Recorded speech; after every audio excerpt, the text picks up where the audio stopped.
Maya Washington kept her cool as the hotel guards pulled her across the shiny floor. The space hotel floated 250 miles above Earth. It was the first luxury hotel in space, and only the very rich could pay to stay there. "I have a room booked here," Maya said calmly, even though she felt ashamed as everyone watched. "You can check your computer, my name is there." Greg Porter, the head of security, had thin hair and pale skin. He looked at Maya with mean eyes. "We've had people trying to sneak in before. There's no way someone like you could pay for a room here." The way he said "you" made it clear what he meant. All around them, rich guests watched. Some were human, and some were aliens from other worlds. The blue-skinned Arcturians whispered to each other. The human rich people just looked away and acted like nothing was happening. Maya was one of the best scientists on Earth. She studied alien life forms. She was supposed to meet with the Galactic Scientific Council today. This meeting was very important for Earth. Just 5 years ago, humans had made first contact with aliens. The Yearfell Accords had opened talks with 17 different alien groups. Earth was still trying to show that humans deserved to be part of the galactic community. They reached the door that led to the shuttle bay. Greg's phone made a noise. He ignored it and pushed Maya toward the exit. "You should answer that," Maya said. She stood up straight and fixed her white lab coat. The phone rang again, louder this time. Greg sighed and tapped it. "Porter here." A woman's face appeared on the screen. It was Alicia Rodriguez, the hotel manager. She looked very worried. "Greg, bring Dr. Washington back right away. We made a big mistake." "What do you mean? This woman clearly doesn't belong. Her husband just parked his spaceship at our dock." Alicia's voice shook. "It's Jamal Washington." Greg's face turned white very fast. "The Jamal Washington, owner of Washington Interstellar?" Maya gave a small smile. "Yes, that's my husband, the one who paid for this hotel to be built, among other things." Greg let go of Maya's arm right away. His mouth opened and closed, but no words came out. Alicia's voice came through the phone again. "Get her back to the lobby now, Greg." Greg turned and started walking back, waving for Maya to follow. "This way, Dr. Washington. I'm very sorry for the mix-up." Maya walked behind him, keeping her head high. Some of the guests who had watched her being dragged now tried to catch her eye and smile. She ignored them. The lobby of the Grand Celestial Hotel was the most fancy room in space. The floor was made of special tiles that looked like stars. The walls were clear and showed the real stars and Earth below. Water flowed in tubes along the ceiling, catching the light. A low rumble shook the hotel slightly. A new ship was docking. Everyone in the lobby turned to look out the big window. The ship was like nothing most humans had ever seen. It was long and black, shaped like an arrow. It seemed to swallow light instead of reflect it. On its side, small silver letters spelled, "Out Onyx Horizon." "That's my husband's ship," Maya said to Greg, who now looked like he might throw up. The hotel staff rushed to the docking area. Alicia Rodriguez stood at the front, her face trying to show a welcoming smile. A few minutes later, the doors opened. Jamal Washington walked in. He was tall with dark skin that matched Maya's. He wore a white suit that probably cost more than what most people earned in a year. 4 people walked behind him, 2 humans and 2 lizard-like aliens with green scales. These were Kavarians known across the galaxy for their legal skills. The room got very quiet.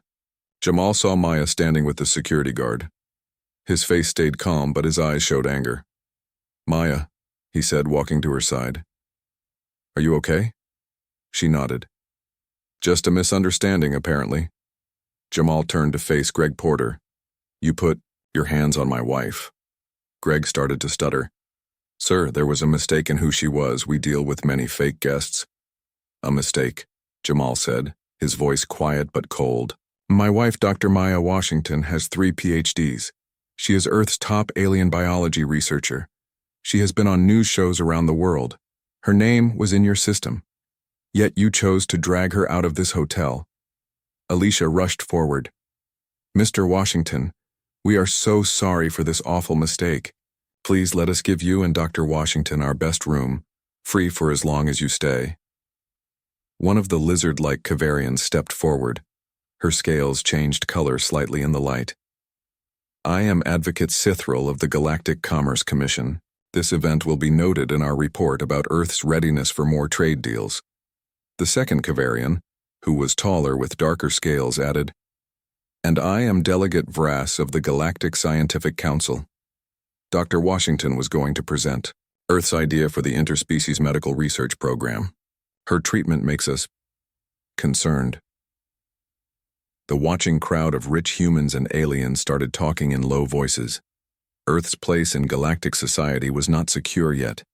Events like this could hurt everyone's investments in space business. Jamal looked around the lobby, meeting the eyes of those who had watched his wife shame without helping. I didn't build this hotel for it to show humanity's worst traits, he said, his voice carrying through the room. We were invited into the galactic community on a trial basis. That invitation can be taken back. A man in the crowd called out, But surely this is just one small mistake. You can't blame all of us. Jamal turned to look at the man. When you saw my wife being dragged across this floor, did you speak up? Did anyone? No one answered. That's what I thought, Jamal said. He turned to the hotel manager. Alicia, I want the security footage of this event sent to my ship right away. Of course, Mr. Washington, she said quickly. Jamal put his arm around Maya's shoulders. We won't be staying here tonight, or ever again. He looked at the crowd once more. As for the rest of you, I suggest you think about what kind of galaxy you want to live in. Because right now, many species out there are wondering if humans deserve a place at the table. As Maya and Jamal walked toward the door, followed by their 4 companions, Maya whispered, What are you planning to do? Jamal's voice was low, but I'm going to show them all that actions have consequences. Every last one of them. The news spread fast. By the next morning, most people on Earth had seen the video of Maya Washington being dragged across the floor of the Grand Celestial Hotel. Someone had leaked the security footage to the media. The video showed everything, clearly. Maya calmly stating she had a room, showing her ID, and then being pulled away by security, while rich guests watched and did nothing. Jamal and Maya sat in the main room of the Onyx Horizon. The ship now floated separately from the hotel, orbiting Earth on its own path. The room had dark walls with small lights that looked like stars. A large window showed the real stars and the curve of Earth below. With them sat 4 people. 2 humans and 2 Kavarians. The humans were Darnell Clark and Olivia Evans, the top lawyers at Washington Interstellar. The Kavarians were legal experts from the Galactic Commerce Commission. The video has been viewed over 2 billion times, Darnell said, looking at a floating screen. News stations on all continents are running the story, Olivia nodded. And not just on Earth. The Galactic Communications Network has shared it with 17 alien species. The Arcturians are particularly upset. In their culture, touching someone without permission is deeply wrong. Jamal sipped his coffee. What about the business impact? Darnell touched his screen and new numbers appeared. Earth companies with space business are losing value fast. Your company, Washington Interstellar, is actually gaining value because people see you as standing against what happened, but other Earth companies in space are hurting. One of the Kavarians, whose scales were a light green color, spoke up. This event raises serious concerns about Earth's readiness for full galactic membership. The Council may reconsider the provisional status. Maya, who had been quiet until now, looked up from her own screen. That would hurt a lot of innocent people. Jamal turned to her. What are you thinking? I'm thinking we have a chance to turn this into something good, Maya said. Instead of just punishing the hotel and moving on, we could make real change. Jamal smiled. Tell me more. Later that day, Jamal called for a press conference. News. Outlets from around Earth and representatives from alien worlds gathered in a virtual meeting space created by Washington Interstellar's tech team. Jamal stood in front of a simple blue background. He wore a dark suit and looked serious. Yesterday, my wife experienced something that too many people still face every day, he began. She was judged by how she looked, not by who she is or what she has achieved. I could simply pull my money out of the Grand Celestial Hotel and let it fail. Many have suggested I do exactly that. He paused, looking directly at the camera. Instead, I am announcing something different. The Grand Celestial Hotel will close for 3 months. During that time, several things will happen. First, all staff will go through new training.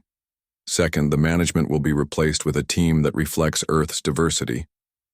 Third, when the hotel reopens, it will have a new name and a new mission. Jamal explained that the hotel would become the Unity Sphere.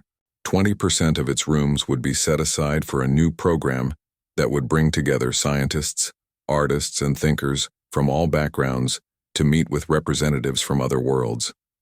The galactic community accepted Earth provisionally, Jamal said. They're watching to see if we can overcome our historical failings. I believe we can, but it requires real change, not just words.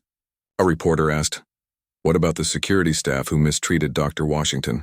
Have they been fired?" Jamal nodded to Maya, who stepped forward to answer. Greg Porter and several others have been removed from their positions at the hotel.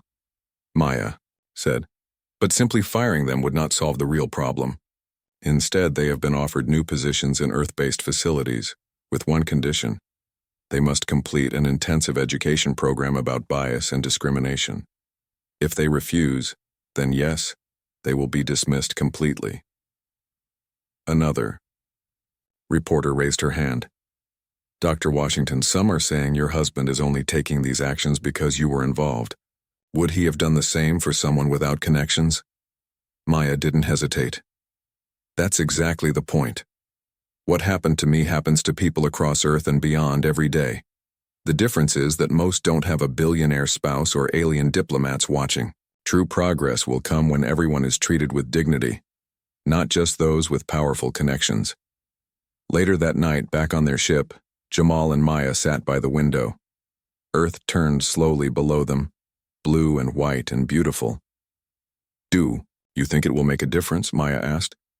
Jamal took her hand. "One hotel in space? By itself, no. But as a symbol, as an example? Yes, I think it can. People are watching to see what happens next." "The Arcturians are impressed," Maya said when their ambassador contacted me privately. "They respect that we didn't just seek revenge." "Revenge is easy," Jamal said. "Change is hard. Speaking of which, how's your new project coming along?" Maya's face lit up. She pulled up a holographic display showing various alien species and their historical development. "It's fascinating. I'm studying how different species overcame their own prejudices and divisions. The Kavarians had a caste system based on scale color until just 2,000 years ago. The Arcturians once separated themselves by the pattern of light they could emit.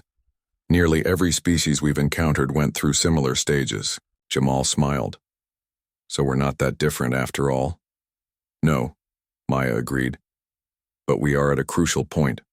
Most species either overcome their divisions and thrive, or they tear themselves apart before they can reach the stars. The Galactic Council sees Earth as being at that crossroads. And which way do you think we'll go?" Jamal asked. Maya looked out at Earth again. "I think we'll make it. Days like yesterday make me doubt. But days like today give me hope." On Earth, and across the galaxy, the conversation continued. News shows debated Jamal's decision. Some praised it as visionary, others called it an overreaction. But everyone was talking about it. In his small apartment in New Denver, Greg Porter watched the coverage with mixed feelings. Tomorrow he would start his new position at Washington Interstellar's Earth headquarters, along with the required education program. Part of him was angry about being forced to attend these classes. Another part wondered if maybe, just maybe, he had something to learn. The incident at the Grand Celestial Hotel was just one small event in the great scheme of things. But sometimes small events can lead to big changes. As the Arcturian saying goes, a star is born from a single point of pressure. 3 months passed quickly. The Grand Celestial Hotel, now empty of guests, buzzed with activity as workers changed everything from the sign at the entrance to the color of the walls. Outside, space shuttles brought new staff from Earth and other planets for training. Maya visited once a week to check on progress. Today she walked through the main lobby with Dr. Kimberly Foster, the new director. Kimberly was a respected teacher of both human and alien cultures. She had short gray hair and walked with a slight limp from an old injury. "The new security system is being installed today," Kimberly said, pointing to workers putting in strange blue panels near the doors. "It uses Phalarian technology.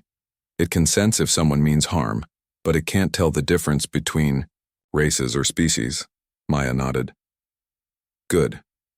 And how is the staff training going?" "Better than expected.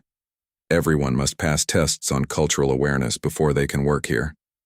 We've had a few people quit because they didn't want to learn, but most are doing well." They stopped by a large window.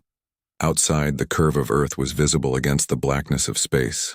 The hotel spun slowly to create gravity, making the Earth seem to rise and set every few hours. "Your husband's idea to rename this place the Unity Sphere was perfect," Kimberly said. "It's not just a hotel anymore. It's a symbol." Later that day, Maya returned to the Onyx Horizon where Jamal waited with news of his own. "The first scientific teams have been selected for the exchange program," he said. "Scientists from 20 Earth countries will live here alongside representatives from 12 alien species." Maya smiled. "That's wonderful. Any news from Greg, Porter, and the others?" Jamal pulled up a screen showing reports. "Mixed results. 3 of the security staff refused to continue the education program and have been let go, but Greg and 5 others are still in it. His instructor says he's actually starting to get it. He's asking good questions." "That's surprising," Maya said. "He seemed so set in his ways." "People can change when given the chance," Jamal replied. "Not everyone, but some." Jamal's phone buzzed. It was a message from Alicia Rodriguez, the former hotel manager. She had taken a position at a ground-based hotel in New Singapore. "She wants to apologize to you directly," Jamal told Maya. "She says she's been thinking a lot about why she didn't stop what happened right away." Maya thought for a moment. "Tell her I'll meet with her next time we're on Earth." The reopening day of the Unity Sphere arrived with much media attention. Ships from Earth and beyond brought guests and reporters. The outside of the space station now displayed artwork from human cultures and alien worlds. The plain white walls were gone, replaced with colors and shapes that told stories of connection and growth. Inside, Maya and Jamal stood with Kimberly Foster as the first guests arrived. Many were diplomats and business leaders, but others were artists, teachers, and students selected for the new exchange program. "Welcome to the Unity Sphere," Kimberly said to the crowd. "Our vision is simple. Space has no borders. The stars don't see our human divisions of race or nation. As we join the wider galactic community, we must leave behind the old ways of thinking that have held us back." The Arcturian ambassador, a tall being with blue skin that glowed slightly, approached Maya after the speech. "Your response to injustice has impressed my people," the ambassador said through a translation device. "Many species either accept mistreatment quietly or seek to destroy those who harm them. Your way of changing systems is unusual." "We're still learning," Maya admitted. "But we're trying to be better." Over the next few weeks, the Unity Sphere became a hub of activity. Scientists worked together in new labs. Artists created works that combined styles from Earth and beyond. Business people met to discuss trade that would benefit all worlds involved. Maya led a team studying how different species had overcome their own divisions throughout history. The project brought together scholars from Earth and 7 alien worlds. Every advanced species has gone through similar challenges, Maya explained to a group of students visiting from Earth. The Kavarians once judged each other by the brightness of their scales, the Arcturians by the patterns of light they could make. Sound familiar? A young student raised her hand. Like how humans have judged each other by skin color? Exactly, Maya said. And each species had to grow beyond that thinking to advance. Some did it through laws, others through education, most through a mix of approaches. We're studying what worked best. On the other side of the Unity Sphere, Jamal met with Earth business leaders. Some were unhappy with the changes he had made. "You've spent billions on this project," said one man in an expensive suit. All because of one incident? The hotel was making a profit before. Jamal looked at him calmly. This isn't just about one incident, and it's not just about profit. Earth is at a crucial point. The Galactic Council is watching to see if we're ready for full membership. That membership will open doors that will make these billions seem tiny in comparison. Still, another businesswoman said, forcing your employees to take these cultural classes seems extreme. Nobody is forced, Jamal corrected. They can choose not to take them. They just can't work for me if they make that choice. After the meeting, Jamal received a surprising message. Greg Porter, the security guard who had dragged Maya from the A hotel, wanted to meet with both of them. Are you comfortable with that? Jamal asked Maya that evening. Maya thought about it. Yes, I think so. I'm curious to hear what he has to say. The meeting took place in a small room with a view of Earth. Greg looked different than Maya remembered. His face seemed softer somehow, less angry. Thank you for seeing me, Greg said, his voice shaking slightly. I've been in this program for 3 months now. At first I was angry. I thought it was unfair. But I've learned a lot about myself and how I see others. Maya nodded, but said nothing. I want to apologize, Greg continued. Not just with words, but with actions. I've been working with the education team to develop training for security personnel, using my own mistakes as examples. That takes courage, Jamal said. It's the least I can do, Greg replied. I've been asking myself why I acted that way that day. The truth is I saw Dr. Washington and made assumptions based on how she looked. I never stopped to think about who she might be. And now? Maya asked quietly. Now I'm trying to see people as people first. It's hard to change how you think, but I'm trying. As Greg left, Maya turned to Jamal. Do you think he means it? I think he's starting to, Jamal said. Real change takes time, for people and for worlds. Outside the window, Earth continued its slow spin against the stars. New day was beginning both on the planet below and in the Unity Sphere above it. 1 year after the Unity Sphere opened, Jamal and Maya stood together at a large window watching Earth below. The space station had become famous across the galaxy as a place where humans and aliens worked together. 6 more hotels like it had been built in space, all following the same rules of fair treatment and inclusion. The Galactic Council meeting is tomorrow, Maya said. They will decide if Earth gets full membership or stays on provisional status. Jamal nodded. I've heard good things from the Arcturian ambassador, but some species still have doubts about humans. Maya's research project on how different species overcame prejudice had grown bigger than she expected. Scientists from 22 worlds now worked with her. They had created new teaching programs that were being used on Earth and other planets. My team finished the report for the Council, Maya said. We showed how Earth has made progress, but also where we still need to improve. Honest, I like that, Jamal said. Better to admit our flaws than pretend they don't exist. A young woman approached them. She wore the blue uniform of Unity Sphere staff. Excuse me, Dr. Washington, Mr. Washington, you have visitors, they followed her to a meeting room. Inside waited 3 people, Greg Porter, Alicia Rodriguez, and a young Kavarian with light green scales. Greg now worked in the Unity Sphere as a trainer for security staff. After completing his education program, he had asked to come back to space to help others learn from his mistakes. Alicia had recently joined the management team after asking to be part of the project. We wanted to show you something before the council meeting, Greg said. He looked nervous but determined. The young Kavarian stepped forward. I am Tresic, junior representative to the Galactic Council. I have been working with Greg and Alicia on a new proposal. Alicia pulled up a screen showing plans for a new building. We call it the Transformation Center. It would be built on Earth, in the place where the old United Nations building stands.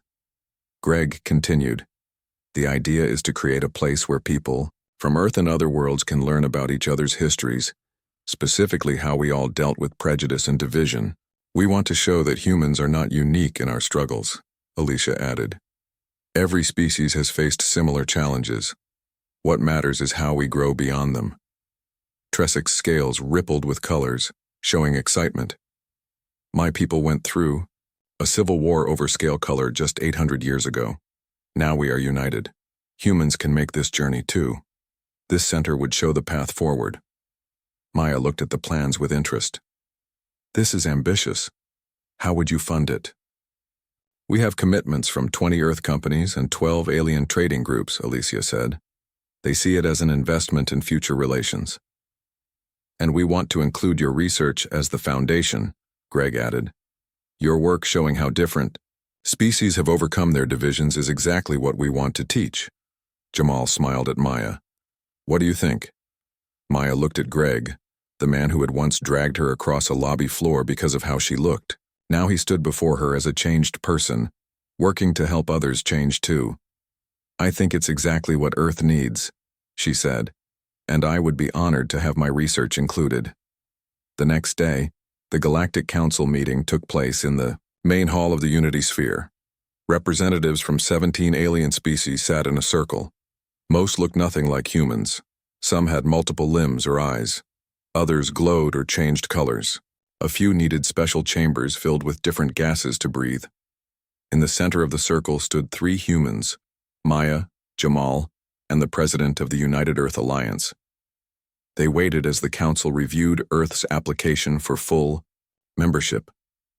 The head counselor, a tall Arcturian with deep blue skin, spoke first. Earth has been on provisional status for 6 years. In that time, we have observed your progress and challenges. Maya felt nervous. So much depended on this decision. Full membership would open up new technology, trade, and knowledge to humans. But more than that, it would mean acceptance. The counselor continued. The incident at the Space Hotel 1 year ago raised serious concerns. Maya's heart sank. Would they still be judged by that one event? However, the counselor said, the response to that incident has been most illuminating. Instead of simple punishment or denial, we saw transformation. The Unity Sphere has become a model studied across the galaxy. Other council members nodded, in agreement. Furthermore, said a Kavarian counselor, the research led by Dr. Washington has provided valuable insights into how species can overcome their historical divisions. This work benefits not just Earth but all our worlds. The council members spoke briefly in their own languages. Then the Arcturian head counselor announced, the council has voted. Earth is granted full membership in the galactic community, effective immediately. The president of Earth thanked the council formally. As they left the chamber, Maya felt a wave of emotion wash over her. What had started as a terrible day had led to this moment of triumph, not just for her, but for all humanity. Later, at the BR celebration party, aliens and humans mingled together. Music from 5 different worlds played while food from even more planets was served. The atmosphere was joyful. Jamal found Maya talking with a group of scientists. There you are, he said. Someone wants to meet you. He led her to a quiet corner where a very old Arcturian waited. This being's skin was pale blue, showing great age. Dr. Washington, the Arcturian said, I am Elder Sorrel. I was one of the first to contact Earth. Maya bowed slightly, as was Arcturian custom. It is an honor to meet you, Elder. I voted against admitting humans to the galactic community, Sorrel said directly. I believed your species too violent, too divided, too quick to judge others by surface traits. Maya waited, unsure how to respond. Today I changed my vote, Sorrel continued. Your response to injustice showed wisdom I did not expect from such a young species. You did not seek revenge, you sought growth. Thank you, Maya said simply.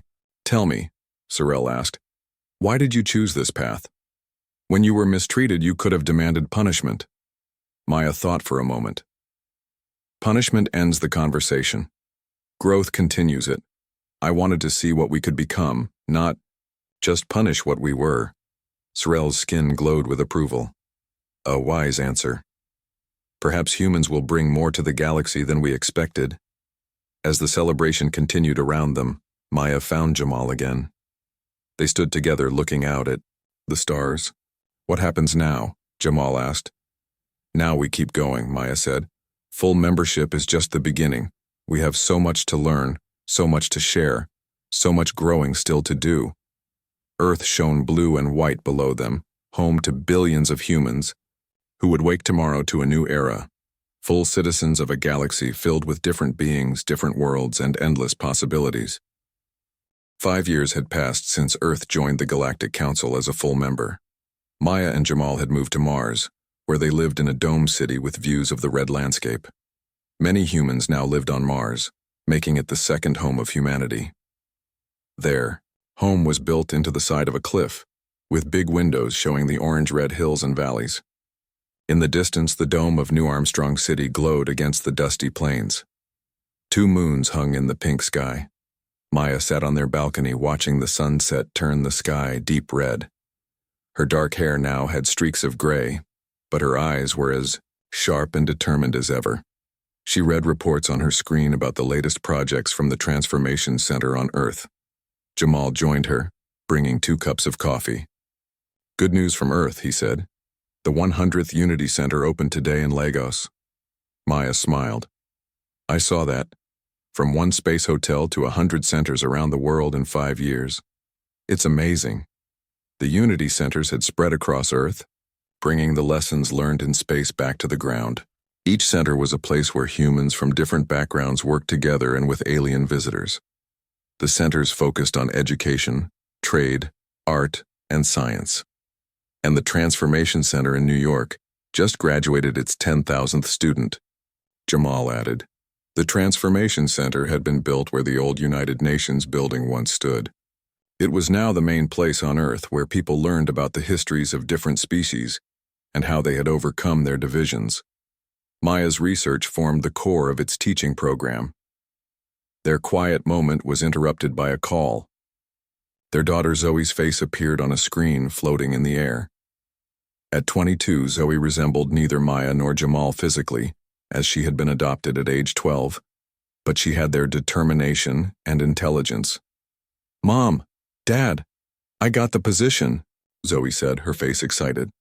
"I'm going to be the youngest human liaison to the Galactic Educational Council." "That's wonderful news," Maya said proudly. "When do you start?" "Next month. I'll be based at the Unity Sphere, but I'll travel to at least 8 different worlds." After talking with Zoe for a while longer, Maya and Jamal went inside as the Martian night grew cold. Their home was warm and filled with art and plants from both Earth and other worlds. "It's hard to believe how much has changed," Jamal said, as they prepared dinner together. 10 years ago, humans had just met aliens. Now our daughter will be working with them to shape education across worlds. "And to think it all started with me being dragged out of a hotel," Maya said with a small smile. "Not our finest moment as a species," Jamal agreed, "but maybe one of our most important." The next day, Maya and Jamal took a shuttle to the Unity Sphere for a special event.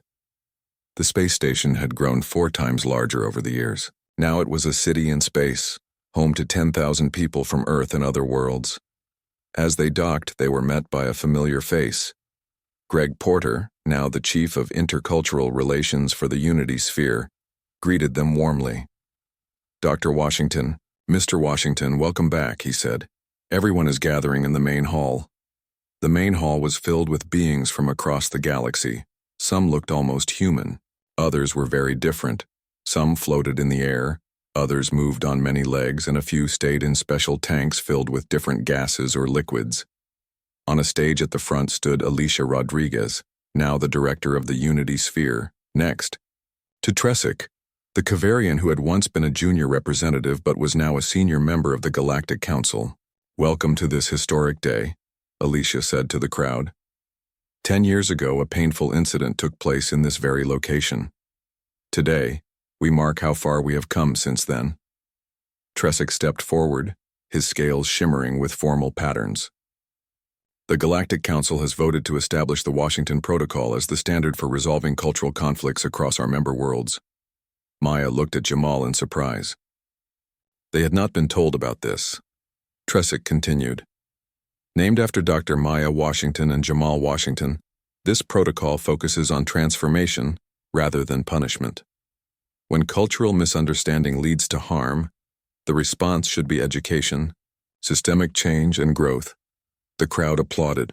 Maya felt tears in her eyes. To have their names attached to such an important principle was overwhelming. Later, at a smaller gathering, Elder Sorel approached them. The ancient Arcturian moved slowly now, supported by a young assistant. "You have done well, humans," Sorel said. "In the 10 years since we first met your kind, you have shown surprising growth." "We still have much to learn," Maya said humbly. "As do we all," Sorel replied. "That is the great secret of the galaxy. No species ever stops growing. Those who think they have nothing more to learn are the ones who fall behind." As the celebration continued, Maya and Jamal found a quiet spot near a window. Outside, Earth hung in the blackness, a blue marble against the stars. "Did you ever imagine this is where we would end up?" Maya asked. "When we met at university, did you think we would help change humanity's place in the galaxy?" Jamal laughed. "I just wanted to impress the smartest woman in my biology class. The rest of this is a bonus." They were interrupted by a young human girl, maybe 8 years old, who approached them shyly. She had dark skin like theirs and curious eyes. "Excuse me," she said. "Are you really the Washingtons? The ones from the story?" Maya smiled. "What story is that? The one they teach us in school? About how you changed everything after being treated badly. My teacher says it's one of the most important moments in human history." Jamal knelt down to meet the girl at eye level. "What's your name?" "Lily," she said. "My mom works here as a doctor. My best friend is a Kavarian." "Well, Lily," Maya said gently, "yes, we are the Washingtons from that story. But the story isn't really about us. It's about how people can change and grow. My teacher says sometimes, big changes start with small moments," Lily said seriously. "Your teacher is very wise," Jamal replied. After Lily left, Maya turned back to the window. Earth continued its slow spin below, while Mars glowed red in the distance. Both worlds now home to a humanity that was finding its place among the stars. From one bad day at a hotel to changing the galaxy, Maya said softly. "I guess Lily's teacher was right. Big changes do start with small moments. And they continue with people willing to grow," Jamal added, taking her hand. Together they watched the stars, no longer distant points of light but places where friends, colleagues, and now their daughter would travel. Places where humanity had been accepted not because they were perfect, but because they were willing to learn and change. And in the end, that willingness to transform was the true strength of their species.